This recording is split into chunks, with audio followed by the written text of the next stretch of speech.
Your best-selling book, new book, Return of the God Hypothesis, you argue there are three big scientific discoveries that point to the existence of God.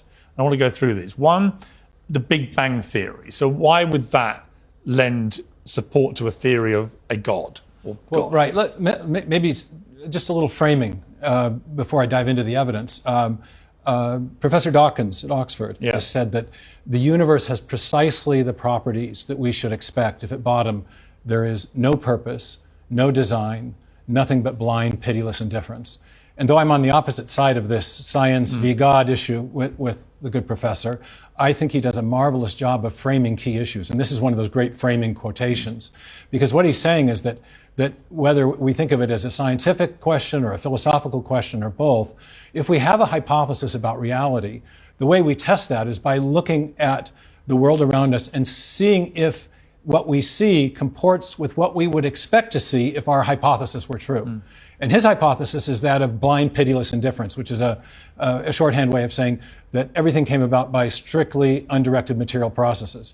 And what the materialists expected coming into the early 20th century was evidence of an eternal, self-existent universe, one that had been here for an infinitely long time and therefore did not need an external creator.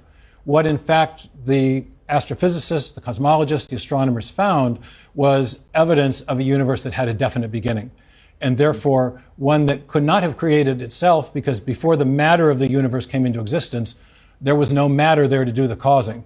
And so the picture of the universe that has emerged starting from the 1920s all the way to the present, both from observational astronomy and from theoretical physics, is a universe that had a definite beginning and therefore requires some sort of external creator or cause. Dawkins is obviously one of the world's most famous atheists. Are you a believer in God yourself? I do believe in God, yes. Okay, so let's play a clip from Dawkins on this show. So why is it not possible that there is a superior being, power, which many people believe in different ways? It's possible there are fairies at the bottom of the garden. I mean, all sorts of things are possible. You can't deny that. Well, except I've never seen fairies in the garden, have you? No, you've never seen God either. No, but you don't know for sure that either doesn't exist. No, I don't know that fairies don't exist. Fairies may be leprechauns, for all I know. You know, my big question for all atheists, is, okay, you don't believe in God, but what was there before the Big Bang, before this all started? In other words, what was there before supposedly nothing? What is nothing? Nothing to me seems to be a totally incongruous word. What is nothingness? And if you can't explain it, to me, and I believe in God, but to me, it suggests there must be a power bigger than the human mind at the start of all this that was able to comprehend what may have happened, because we can't. Right. Dawkins wants to portray theistic belief as if it's equivalent to belief in fairies, and he'll concede that, well, it's possible. But I think there's a stronger argument for the theistic case. And that is that when scientists and philosophers reason from evidence, they typically use a method of reasoning that has a technical name. It's called inferring to the best explanation, where the best explanation is one where you're invoking a cause which has the kind of powers that would be required to explain the phenomenon of interest.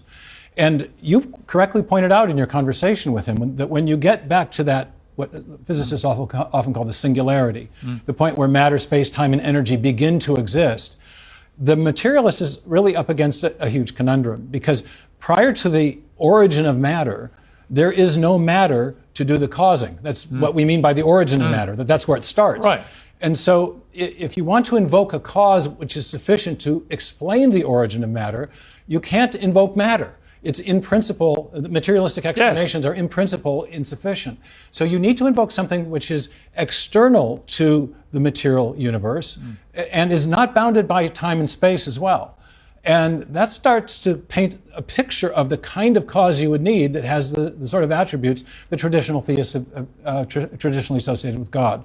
God is a timeless, God is outside of time and space, has causal powers, is an agent with volition, and therefore can initiate a change of state from, in this case, nothing to something. And do you believe that God created this original single cell from which everything flows to us? Oh, the single cell as opposed to the universe.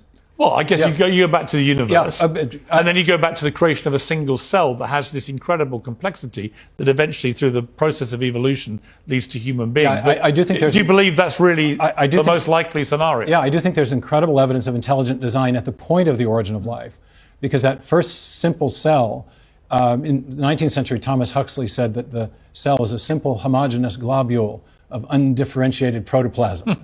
Brilliant phrase. Wonderful. He was one of the great scientists of the 19th century, but we know so much more now that he didn't know. And what we now know is that inside even the simplest cell, we have digital nanotechnology. We have the information stored in the DNA. We have an exquisite system of information storage, transmission, and processing. And that information is being used to build protein machines and other even more complex nanomachinery inside the cell. So it's a sort of automated factory run by digital information. People didn't know about that in the early 19th century. But do you believe, like I said, originally there's just one single solitary cell that's created? Well, right. Presumably, that's where... Is that what you think? I do think there was an original cell that was created. Because the theory of evolution says the journey from single cell to the full complexity of life on Earth and so on happened by random trial and error. But your position, I think, is that it's so complicated, this original single cell, so complex for all the reasons you just articulated, that that's just simply not feasible, that it would be just random trial and error. It had to be the creation of some superior entity. Right. Is that right? Well, again, there's two contexts. There's the how do you get to the first cell, and then how do you get from the first cell to everything else. Let's just take the origin of the first cell. You think the creator of the universe is God? I do. And then out of the universe comes the creation of a single cell, which again is God. Right. Here's the evidence, though, that when we see information in a digital or alphabetic or typographic form, and this is what we actually see in the DNA. When Francis Crick elucidated what he called the sequence hypothesis in the late 1950s, he realized that the 4 subunits along the interior of the DNA are functioning like alphabetic characters in a written text or digital characters in a section of software. What we know from experience is that whenever we say information of that sort, it always comes from a mind. Bill Gates, our local hero, has said that DNA is like a software program, but much more complex than any we've ever devised. Richard Dawkins has acknowledged that it functions like a machine code. Well, what we know is that software comes from a programmer. And in fact, whenever we see information of that kind, whether it's in a software program or a hieroglyphic inscription or a paragraph in a book, it always arises from a mind, not a material process. So the discovery of information at the foundation of life and even the simplest living cell, I argue, is decisive evidence of the activity of a designing mind in the origin of life.